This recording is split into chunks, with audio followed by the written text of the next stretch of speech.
Less than equal to b, इसका मतलब x का वैल्यू a और a से ज्यादा और b और b से कम, मतलब a भी इंक्लूड है, b भी इंक्लूड है और उसके बीच की सारी रियल वैल्यूज, रियल वैल्यू की बात कर रहा हूं बेटा, रियल वैल्यूज, सारी रियल वैल्यूज इंक्लूड है। ये जो इंटरवल्स होते हैं ओनली रियल वैल्यूज को डिनोट करने के काम में आते हैं। तो फिर मैं इसको ऐसा बोलूंगा x belongs to a b बड़ा ब्रैकेट का मतलब क्लोज इंटरवल। तो बड़ा ब्रैकेट का मतलब होता है ए बी इंक्लूड है, बी भी इंक्लूड है और इसकी बीच की सारी रियल वैल्यूज इंक्लूड है। ए भी इंक्लूड है, बी भी इंक्लूड है और इसके बीच की सारी रियल वैल्यूज इंक्लूड है। इसको बोलते हैं हम क्लोज इंटरवल, इसको हम क्लोज इंटरवल बोलते हैं। ए भी इंक्लूड है, बी भी इंक्लूड है और इसके बीच की सारी रियल, जैसे कि एक एग्जांपल देंगे तो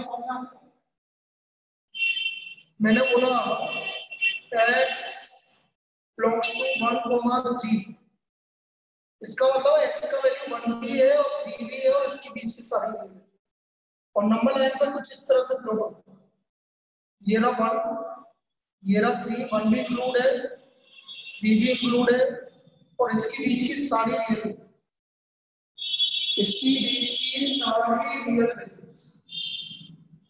अब मैं आपसे पूछूं 1 और 3 के बीच में कितनी रियल वैल्यूज होती है? कोई बताएगा 1 और 3 के बीच में कितनी रियल वैल्यूज आती है?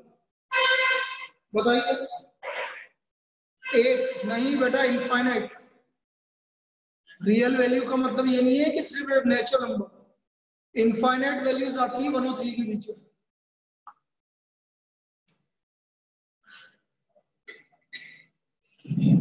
वन और 3 के बीच में इनफाइनाइट रियल वैल्यूज आती हैं, डेसिमल पॉइंट, बहुत सारी चीजें हैं इनफाइनाइट वैल्यूज। तो रियल वैल्यू का मतलब ये होता है। तो x belongs to 1,3 close interval. अब मैं बात कर रहा हूं open interval, open interval, open interval. Open interval में क्या होता है, जैसे मैंने आपसे बोला x की greater than less than b, मतलब a और b दोनों इंक्लूड नहीं,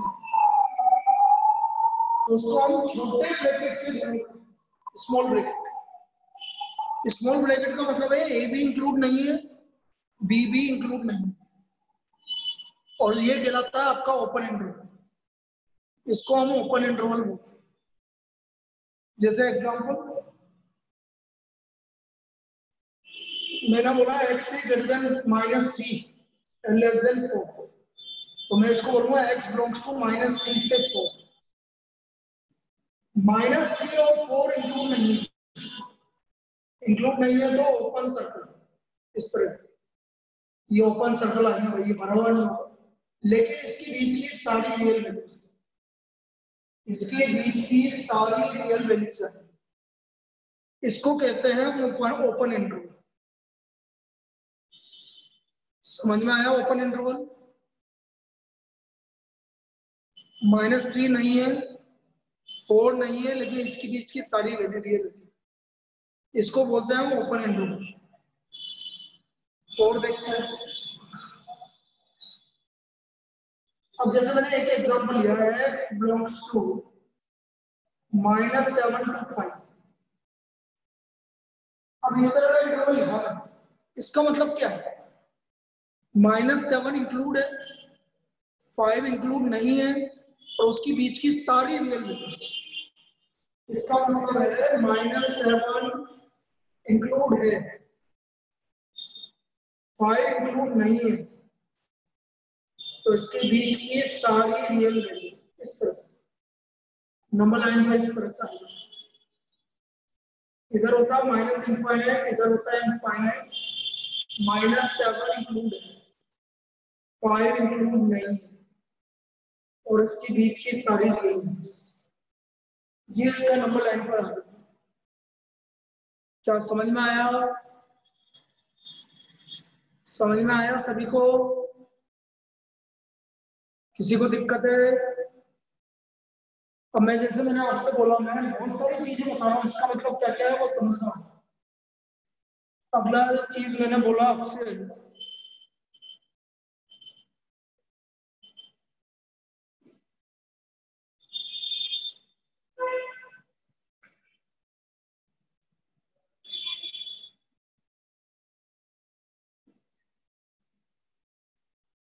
मैंने कुछ इंटरवल लिखे, मैंने लिखा -1 -2, और सॉरी -1 सपोज 3, फिर लिखा मैंने -1 3, फिर लिखा मैंने -1 3, फिर लिखा मैंने -1 3, और फिर लिखा मैंने -1 3।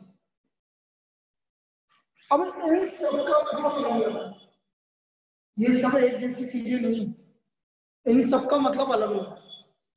अब कैसे अलग अलग है ये सब, पहले वाले में -1 भी है, 3 भी है, और उसके बीच की सारी रियल वैल्यूज। इसका मतलब है सपोज ये x को डिनोट कर रहा है, तो x का वैल्यू -1 भी है, 3 भी है, और उसके बीच की सारी वैल्यूज। -1 भी है, 3 भी है, और उसके बीच की सारी रियल वैल्यूज। पहला वाला केस समझ में आ गया? इससे बोलते हैं क्लोज इंटरवल। -1 इंक्लूड है, 3 इंक्लूड है, और उसके बीच की सारी रियल वैल्यूज। सेकेंड वाला केस है x का वैल्यू -1 नहीं है, 3 भी नहीं है, लेकिन इसके बीच की सारी रियल वैल्यूज, इसके बीच की सारी real values.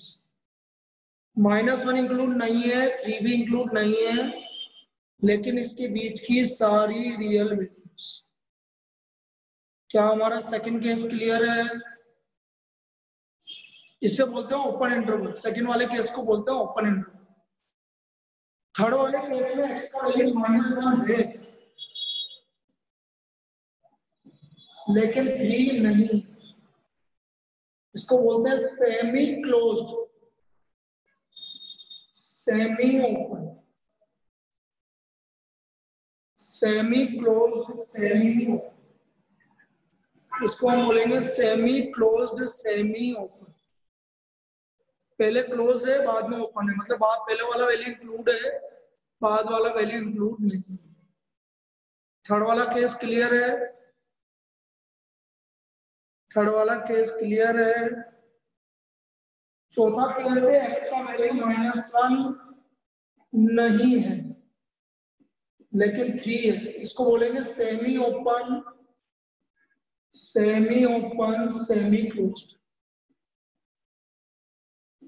Semi open, semi closed. ये आपका चौथा वाला वैल्यू है। फोर्थ क्लियर है? और फिफ्थ का क्या मतलब है? कौन बताएगा फिफ्थ का क्या मतलब है? कर्ली ब्रैकेट के अंदर लिखा हुआ है, सिर्फ 2 वैल्यूज है, वेरी गुड, ओनली 2 वैल्यूज है, सिर्फ x इक्वल टू -1 है और 3 है, बस सिर्फ 2 वैल्यूज है। फोर्थ वाला वैल्यू x का वैल्यू -1 है और 3 है, बस, इसके अलावा ओनली -1 एंड 3, सॉरी 1 एंड -3 नहीं बेटा, 1 है, -1 एंड 3, केवल 2 वैल्यू है, -1 और 3। तो ये इंटरवल का मतलब समझ में आ गया सभी को? इंटरवल का मतलब सभी को समझ में आ गया? अब हम इस पे कुछ प्रॉब्लम्स करते हैं, किस तरह की प्रॉब्लम पूछी जाएगी वो समझते हैं।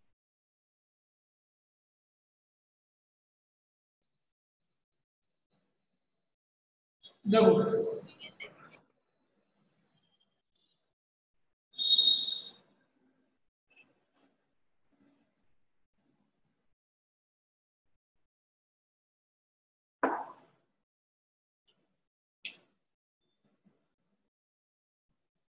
so 3x minus 5 is less than equal to 7x minus 2। मुझे 3x minus 5 is less than equal to 7x minus 4, ये हमें सोल्व करना है। तो कैसे सोल्व करेंगे बेटा? 3x माइनस 5, एक्स एक्स एक तरफ ले लो और बाकी कांस्टेंट एक तरफ ले लो। ये पहली चीज, एक्स लेफ्ट हैंड साइड में ले लो, कांस्टेंट उधर ले लो, इसमें कोई दिक्कत? इसमें किसी को कोई दिक्कत? अब ये हो गया 3x माइनस 7x हो गया बटा माइनस 4x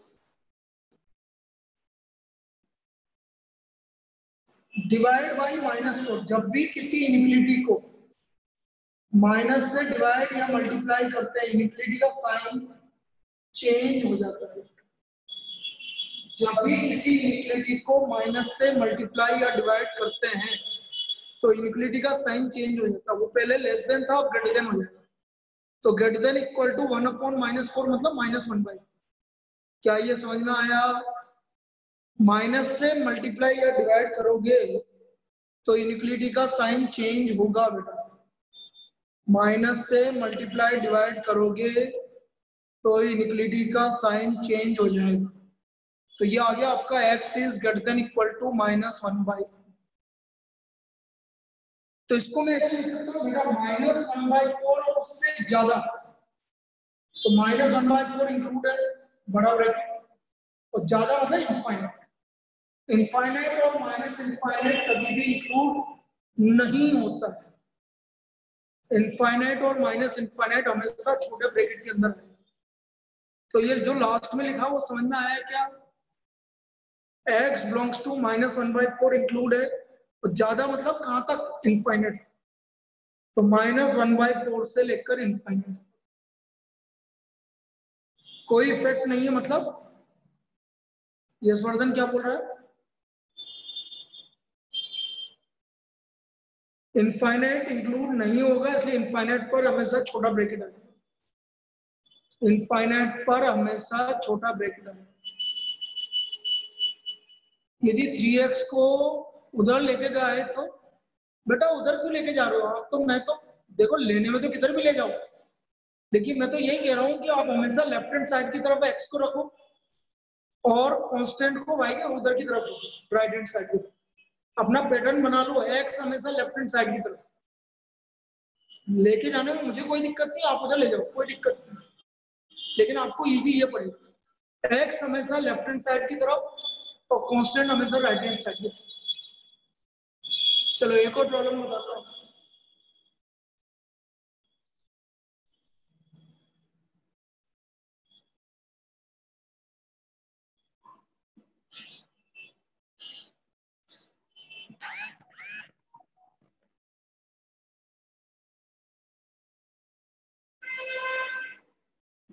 चलो यही करो, इजी है वो, तो आपको सिर्फ समझाने के लिए। 5x + 7 is greater than equal to -3x + 9। 5x + 7 is greater than equal to -3x + 9। तो आप x को लेफ्ट हैंड साइड में ले लो।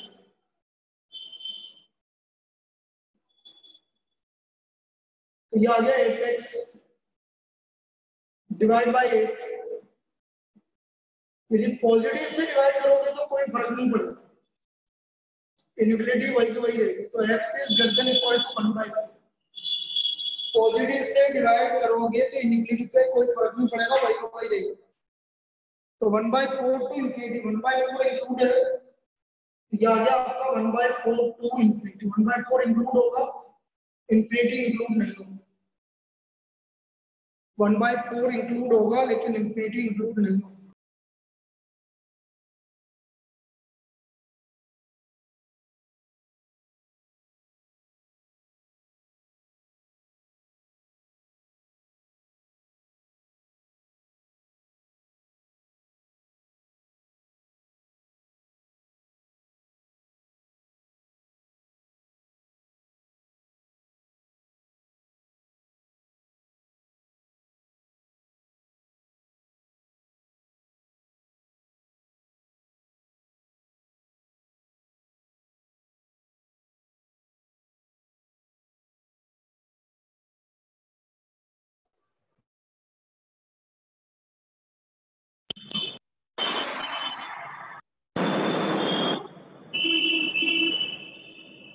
चलिए नेक्स्ट प्रॉब्लम एक और करते हैं।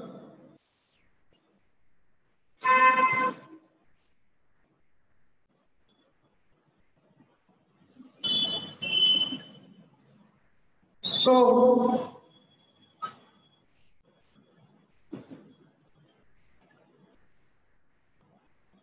three multiplied by x minus 2/5 is less than equal to 5 multiplied by 2 minus x. इसको हमें सोल्व करना है। पहले तो देखो कांस्टेंट में हम चल जाएंगे, कांस्टेंट में दिक्कत नहीं है, कांस्टेंट आराम से इधर उधर चल जाएंगे। जैसे अकाउंट में 3 है तो उधर चला गया, 5 है तो इधर चला गया, कोई दिक्कत नहीं। तो ये 3 और 3 है, सिर्फ कांस्टेंट ही जाएगा, बाकी नहीं जाएंगे, वेरिएबल नहीं जाएगा। इस वाली स्टेप में कोई दिक्कत, इस वाली स्टेप में कोई दिक्कत, मल्टीप्लाई कर दो 9x minus 18 50 minus 25x x एक तरफ ले लो, तो ये हो गया 24x डिवाइड बाई 34। 34 से डिवाइड करोगे तो x is less than equal to 2। x का वैल्यू 2 और 2 से कम, बेटा 2 से कम मतलब कहाँ तक जाएगा, माइनस इनफाइनाइट की तरफ। 2 से कम तो कम जाएगा माइनस इनफाइनाइट से लेकर 2 तक, 2 इंक्लूड। ये इसका आंसर है, माइनस इनफाइनाइट से लेकर 2। क्या ये समझ में आया, क्या ये समझ में आया? इसको आप रेंज भी बोल सकते हो, दिस इज द रेंज। ये x की रेंज है भाई, x की रेंज 2 और 2 से कम, x की रेंज 2 और 2 से कम, ये भी बोल सकते हो। कभी आपसे पूछा what is the range of this value, तो कंफ्यूज मत हो जाना, 2 का रेंज का मतलब 2 और 2 से कम। ये आंसर आएगा लास्ट वाला जो लिखना, this is the range. Clear है, ये क्लियर है? एक और कर लेते हैं, फिर मैं अगली प्रैक्टिस प्रॉब्लम बताता हूँ।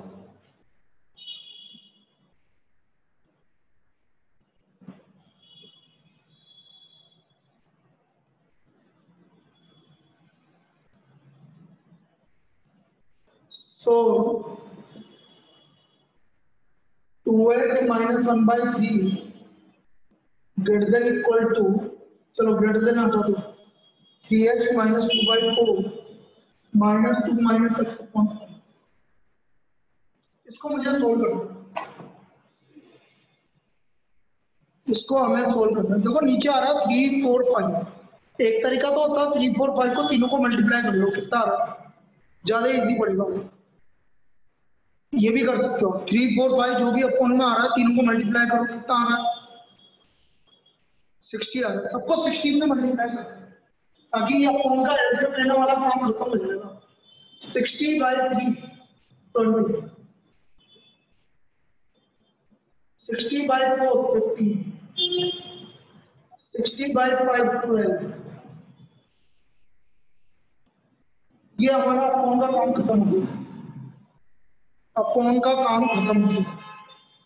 अब इसको सोल्व कर लो, ये आ गया 40x minus 20, 45x minus 30, 24 plus 12x। तो 40x minus 20 पहले जैसा सोल्व कर लेते हैं, 57x minus 54। अब x left hand side, constant right hand side, minus 17x is greater than minus 34 divide by minus 17। मैंने पहले बता दिया माइनस से मल्टीप्लाई डिवाइड करेंगे तो इनफिनिटी का साइन चेंज हो, तो हमारा आंसर आ गया x less than 2। Less than 2 का मतलब माइनस इनफाइनाइट से 2, यहाँ 2 भी इंक्लूड नहीं है, इसलिए ऐसा इंटरवल कर रहा है भाई, रिपीट कर रहे हैं, कर रहे हैं भाई, कर रहे हैं। पहले एक बार जिसको पूरा समझ में आ गया वो देख लीजिए, फिर मैं पूरा रिपीट करूँ। भाई हम एक क्या चक्कर क्या होता है, एक तो होता है हमें एलसीएम लेना, और एलसीएम लेने में जनरली स्टूडेंट क्या करता है, गलती करता है। जनरली स्टूडेंट क्या करता है, गलती करता है। इधर तो क्या आराम से इधर उधर जा रहा था, इसलिए मैंने एलसीएम ले लिया, लेकिन यहाँ तो बीच में माइनस है, माइनस है तो इन दोनों का तो एलसीएम लेना ही पड़ेगा, इन दोनों का तो एलसीएम लेना ही पड़ेगा। तो फिर मैंने एक तरीका निकाला, भाई नीचे जो भी वैल्यू है तीनों को मल्टीप्लाई करो, भाई एलसीएम से ज़्यादा भी आ जाए कोई दिक्कत नहीं मुझे। तो ये आ गया 3 4 5 को मल्टीप्लाई किया 60 divide by 3 20, 60 divide by 4 15, 60 divide by 5 क्या ये सेकंड स्टेप समझ में आई? क्या ये सेकंड स्टेप समझ में आ गई? क्या करा मैंने, और उसके बाद मल्टीप्लाई करते हुए चलेगा। उसके बाद तो हमने सिंप्लीफाई किया, कोई दिक्कत है इसमें? कोई दिक्कत है? चलिए, ये तो पहले टाइप की इनइक्वालिटी प्रूफ सॉल्व करने का तरीका है, ठीक है। सर रफ वर्क के लिए क्या कॉपी मिलेगी? नहीं मिलेगी, नहीं मिलेगी। आपको नीचे थोड़ी सी जगह गिवन होगी, नीचे किसी जगह गिवन होगी, तो पेंसिल से करो, पेंसिल से करके मिटाते रहो। नीचे जगह गिवन होगी तो पेंसिल से करके मिटाते रहो। आपको ऐसे गिवन होगा, ऊपर 7 क्वेश्चन गिवन है, नीचे की जगह खाली है, तो नीचे थोड़ी सी जगह खाली होगी हर एक पेज। तो आपको करना क्या है, पेंसिल से करके उसको हटाना है, ताकि वहीं वापस से रफ वर्क कर सको। कंजूस नहीं है वो, अब जो भी है अब यही है, ठीक है। नहीं मिलती, जैसा आपका पेपर आएगा मैं तुम्हें समझाता हूँ। जैसे ये पेपर आ गया आपका, अब यहाँ क्या होगा, जैसे ये पूरा एक पेपर है, तो मैंने यहाँ तक आपके क्वेश्चन और नीचे ये जगह खाली, नीचे ये जगह खाली, ये नीचे जितनी जगह मैंने बताई इतनी जगह खाली है। अब यहाँ पर तुम्हें रफ काम करना है, अब जो पेन से करता वो तो गड़बड़ करता है, आप इसको पेंसिल से करो। यहाँ पर नहीं, लास्ट क्वेश्चन पेपर के पीछे भी होता है, हाँ होता है, लेकिन वहां तक पीछे तक जाओगे तो बेटा गड़बड़ हो जाता है। पीछे तक जाओगे तो आपका इधर से उधर करने में ही गलत हो जाता है आधे जन।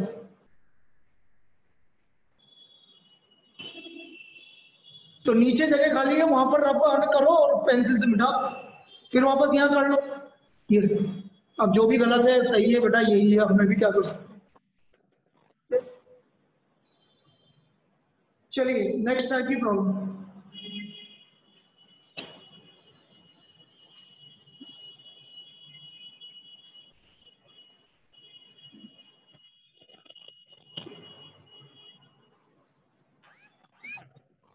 सो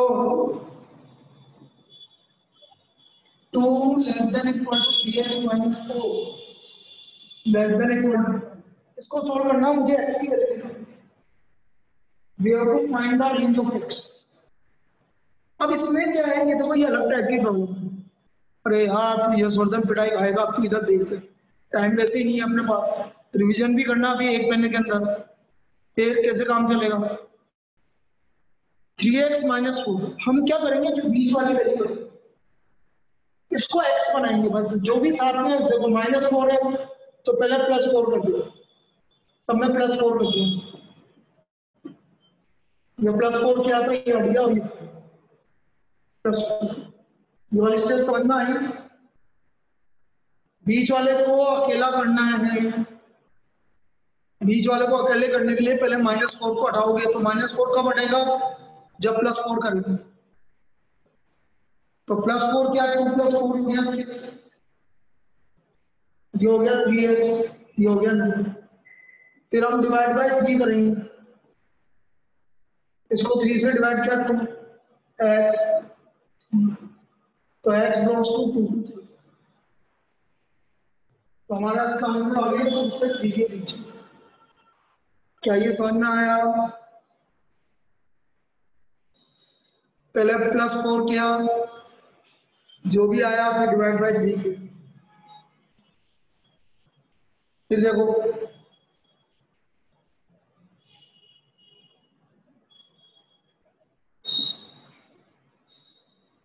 6 divide by equal to less than equal to -3, 2x -4 less than 2। अब इसमें मुझे एक्स का वैल्यू निकालना है।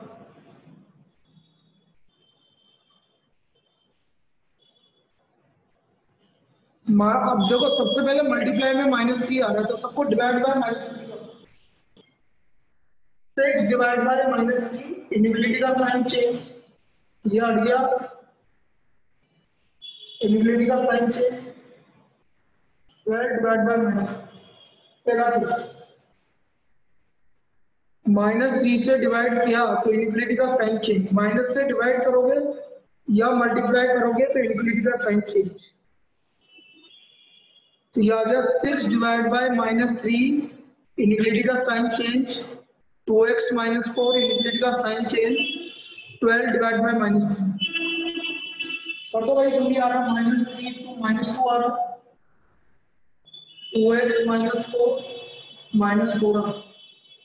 अब इसको हटाना है -4, इसलिए +4, जैसे पहले में दिया था, +4 करते ही हट जाएगा, सब में प्लस,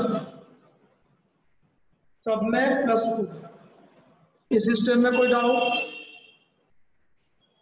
इस स्टेप में कोई डाउट?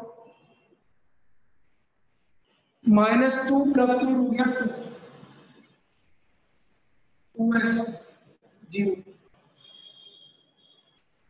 मुझे x की वैल्यू निकालनी है तो डिवाइड बाय 2, सबको डिवाइड बाय 2 कर दो।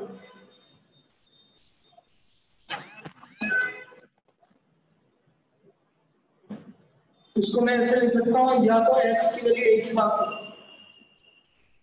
0 पे इंक्लूड नहीं है लेकिन 1 इंक्लूड, 0 इंक्लूड नहीं है लेकिन 1 इंक्लूड है। 1 0 नहीं लिखते कभी भी, 0 इंक्लूड नहीं है लेकिन 1 इंक्लूड है। x is greater than 0 and less than equal to 1। जो छोटा होगा वो पहले आएगा, जो बड़ा होगा वो बाद में आएगा, और जिस पे इक्वल टू लग रहा है उसको बड़ा ब्रैकेट आएगा। क्लियर है? जिस पे इक्वल टू लग रहा है उस पे बड़ा ब्रैकेट आएगा। तो ये तो बेटा एक टाइप की प्रॉब्लम हो गई, एक टाइप की प्रॉब्लम हो गई। अब हम नेक्स्ट टाइप की प्रॉब्लम की बात करें, और वो मैं करवा रहा हूँ तुम्हें पहले ग्राफ जिस पे प्रॉब्लम आना पक्का है, ग्राफ ऑफ लीनियर इनइक्वालिटी। ये आता है बेटा equation general, graph of linear inequality, और एक फिर होगा और प्रॉब्लम। 3 तरह की प्रॉब्लम होगा, 3 तरह की प्रॉब्लम बनती है। पहला मैंने अभी बता ही दिया तुम्हें, दूसरा ग्राफ और तीसरा लीनियर इनइक्वालिटी की वर्ड प्रॉब्लम। तो graph of linear inequality,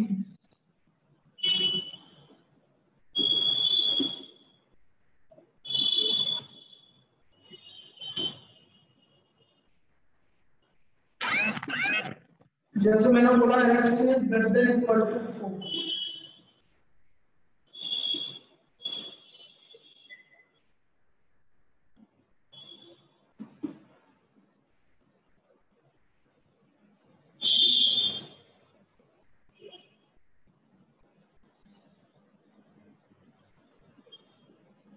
This is the greater than equal to 4। greater than equal to 4 का मतलब है 4 और 4 से ज्यादा वैल्यू, 4 और 4 से ज्यादा वैल्यू इस तरह से आएगी। This is the graph of this linear inequality. x equal to 4 आपकी स्ट्रेट लाइन आ गई पैरेलल टू y एक्सिस, पहले भी बता चुका हूं मैं लीनियर इक्वेशन में। और ग्रेटर देन इक्वल टू 4 मतलब 4 और 4 से ज्यादा। तो मैंने जो बाउंडेड एरिया बनाया है ना आपका, ये जो डॉटेड लाइन, ये इसका एरिया है। बेटा ये सबको समझना जरूरी है क्योंकि आगे इसी से बनाऊंगा मैं टोटल आंसर। टोटल आंसर जो आएगा आपका इसी से आएगा बेटा। क्या पहला केस सभी को क्लियर है? X is greater than equal to 4।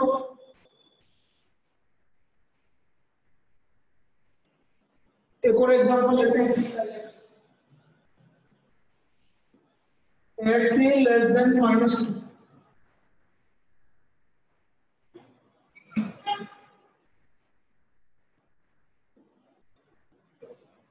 ये ओरिजिन बेटा डॉटेड लाइन से आएगी इक्वल टू नहीं लगेगा और लेस देन मतलब इधर का एरिया जैसे x इक्वल टू -2। जब भी इक्वल टू नहीं आएगा तो डॉटेड लाइन आएगी क्योंकि लेस देन है इक्वल टू नहीं आ रहा तो डॉटेड लाइन।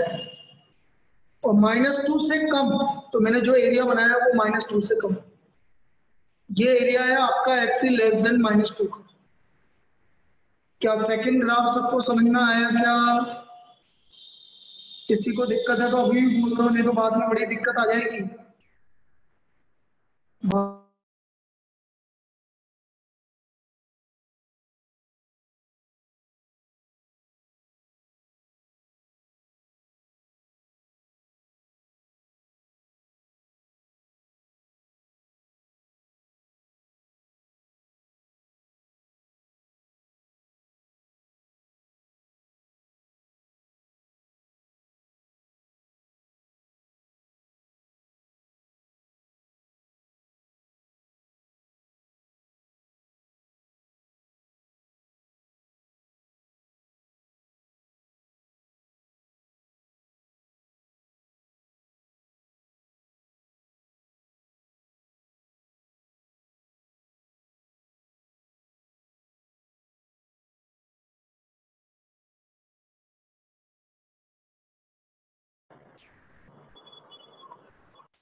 क्या ये सेकंड केस क्लियर है? भाई सेकंड केस क्लियर है क्या? थर्ड केस पास है भैया। बेटा ये समझ लेना क्योंकि ये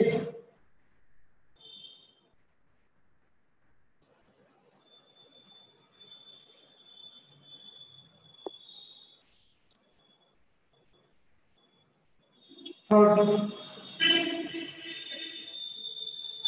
मैंने बोला y greater than equal to 7 less than equal to 7। चलो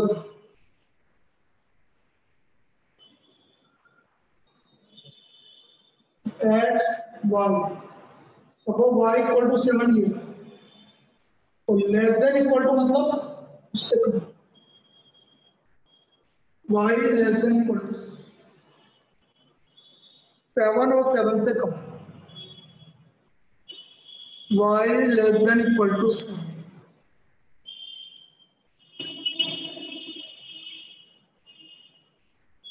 क्लियर है?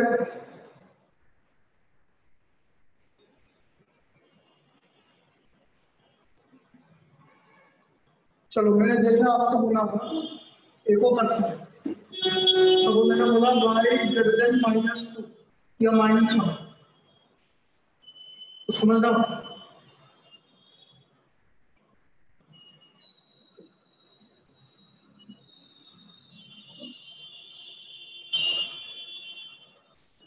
-1 और उससे ज्यादा -1 से ज्यादा तो ये साथ में आ गया y ग्रेटर देन -1।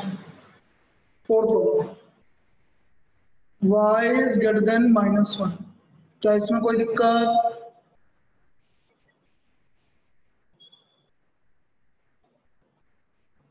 ये चारों केस समझ में आ गए? अब मैं पांचों केस को मूव कर रहा हूँ भाई। मैं 6-7 केस बताऊंगा और जो भी फाइनल बनेंगे आपके आंसर वो सारे इसी पे बनेंगे जो ये मैं केस बता रहा हूँ। जिसमें 6-7 केस बताऊंगा। 6-7 केस में बाकी की जो आपकी लास्ट की जो आपके क्वेश्चन आएंगे इनमें से मिक्स आएंगे। वो मैं अभी बाद में बताऊंगा, लेकिन अभी से मैं प्रैक्टिस करवा रहा हूँ कि इनका ग्राफ कैसा होगा। अब मैं फिर केस की बात कर रहा हूँ।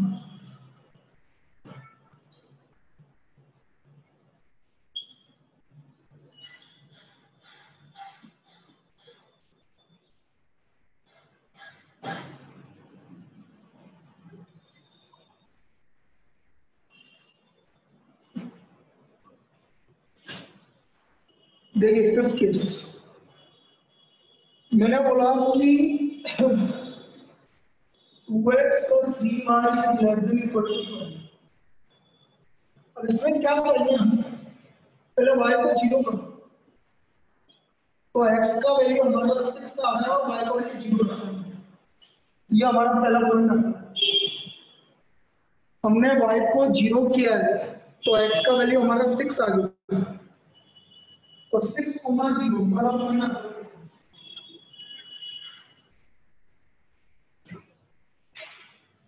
x इक्वल टू 6 एंड y इक्वल टू 0। अब x को 0 करो बेटा, y का वैल्यू कितना, x को 0 करो बेटा, वहां कुछ नहीं बनाना पड़ेगा, ये सिर्फ समझा रहा हूँ, वहां पर आपको कुछ भी नहीं बनाना पड़ेगा, अभी जो क्वेश्चन आएगा, लेकिन अभी समझा ये कैसे हुआ, हमारी इच्छा, हमें तो 2 पॉइंट निकालना है। अरे 10 क्लास में पढ़ा था कि नहीं पढ़ा था रिद्धि, अरे 10 क्लास में रिद्धि पढ़ा था कि नहीं पढ़ा था, ग्राफ बनाया था कि नहीं बनाया था लाइन का, तो वही कर रहे हैं बेटा। एक बार y को 0 करके x की वैल्यू निकाल ली, एक बार x को 0 करके y की वैल्यू निकाल ली। यदि मैं x को 0 कर रहा हूँ तो हमारी y की वैल्यू पूरा, y को 0 कर रहा हूँ तो x की वैल्यू 6 आ रही है, और x को 0 कर रहा हूँ तो y की वैल्यू 4 आ रही है। इसमें कोई डाउट, एक बार x को 0 करो, एक बार y को 0 करो, तो पॉइंट निकालो। y को 0 किया तो x का वैल्यू 6 आ गया, x को 0 किया तो y का वैल्यू 4। अब देखो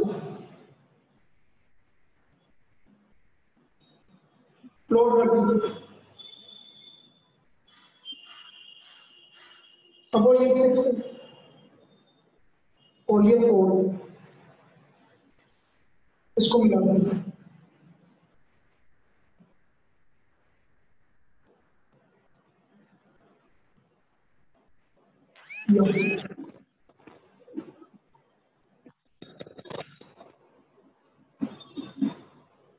या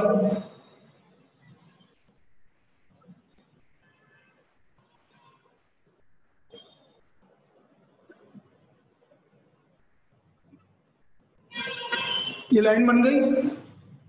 इस लाइन में किसी को दिक्कत कैसे बनी, 2x plus 3y equal to 12, ये हमारी लाइन है 2x plus 3y equal to 12।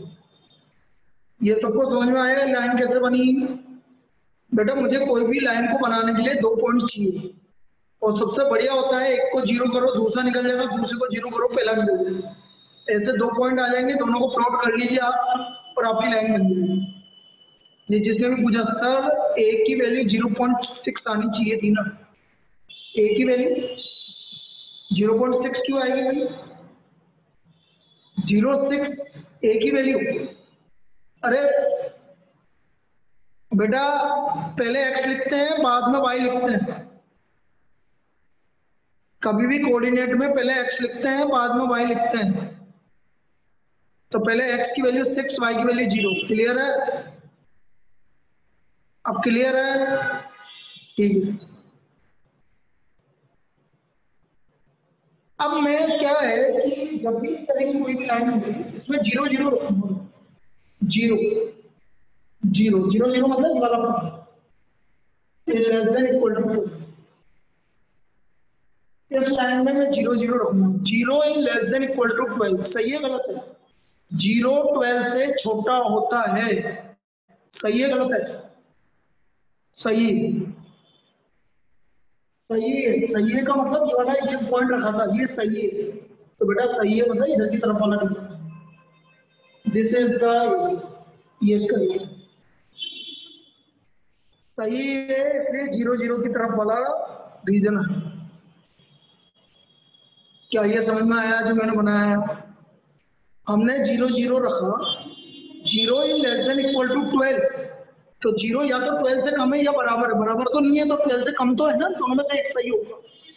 0 is less than equal to 12, तो 0 12 से कम है, 0 12 से कम है, तो 12 से कम है 0, तो सही है, तो सही है, इसका मतलब 0 0 की तरफ वाला एरिया है।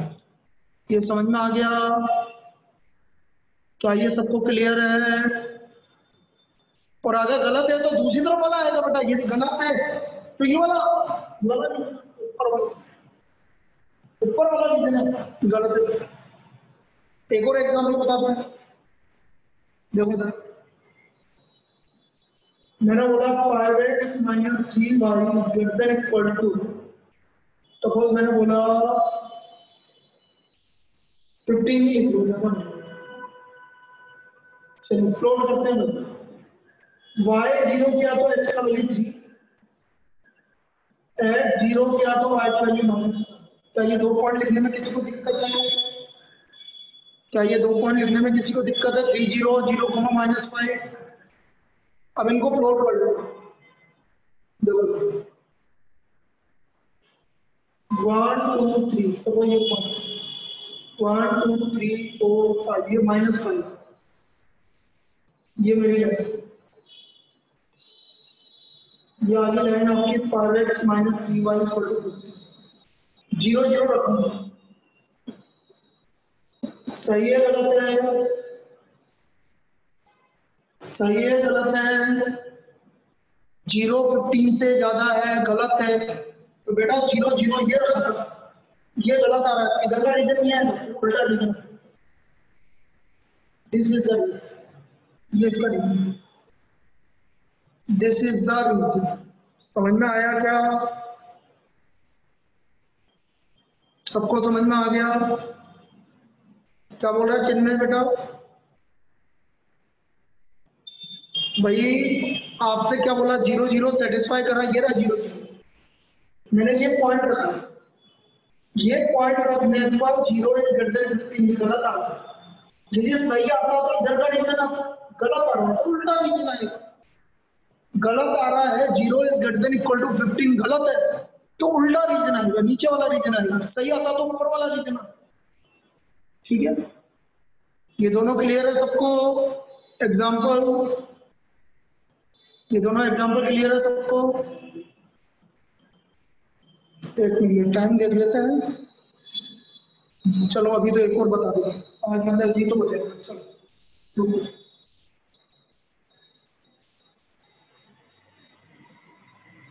नेक्स्ट।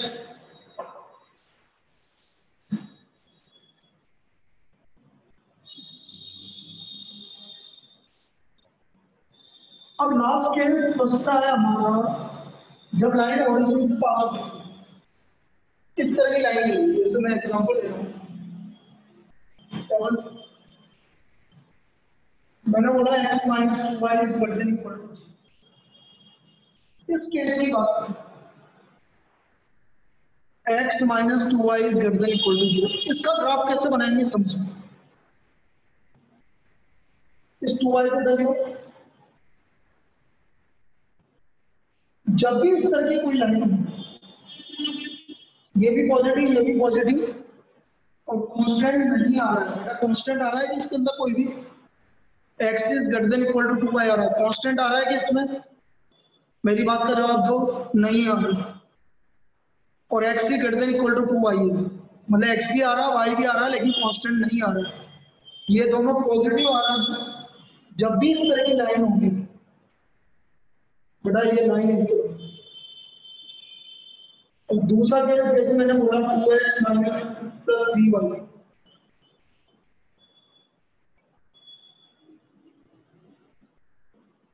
एक पॉजिटिव आ रहा है एक नेगेटिव आ रहा है, तो बेटा लाइन ऐसी बनेगी।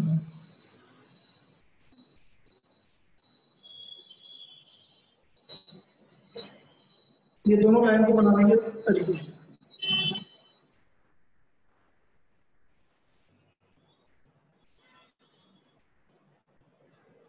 जब -2y की जगह साइड चेंज करेंगे तो साइन चेंज क्यों नहीं किया?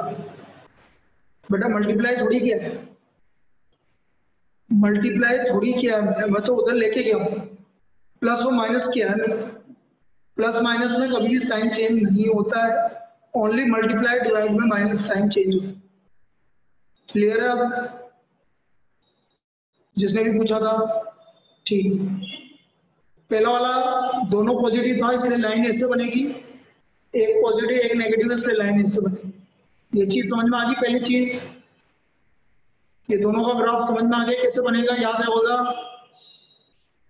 अब ध्यान से समझना, जो भी लाइन ओरिजिन से पास हो रही है, ये ओरिजिन से पास हो रही है लाइन, इसमें कभी भी 0 0 नहीं रखेंगे तुम, इसमें कभी भी 0 0 नहीं रखेंगे जो लाइन ओरिजिन से पास हो। फिर मेरी इच्छा हो जो वैल्यू रख सकता हूँ, लेकिन मैं क्या मैं तुमसे भी बोलूंगा, तुम तो 1 0 रखो, क्या रखो 1 0 रखो, इस तरह की लाइन में 1 0 रखो, 1 0 आप भी फिक्स कर लो, जो लाइन ओरिजिन से पास होगी 1 0 रखो, x की जगह 1, y की जगह 0। सही है गलत है? पहला वाला केस में सही है गलत है? 1 is greater than equal to 0, 2 into 0 0, सही है, सही है मतलब ये सही है, सही है मतलब दिस इज द रीजन, ये सही है, इसका मतलब इधर का रीजन है। क्या पहला केस क्लियर है? क्या पहला केस क्लियर है सभी को? दूसरे केस फिर 1 0 रखो, x की वैल्यू 1, y की वैल्यू 0, सही है गलत है? सही है गलत है? गलत है। गलत का मतलब ये वाला रीजन नहीं आएगा, इसका मतलब दूसरा अपोजिट रीजन, अपोजिट रीजन। सही है, समझ में आया? समझ में आ गया?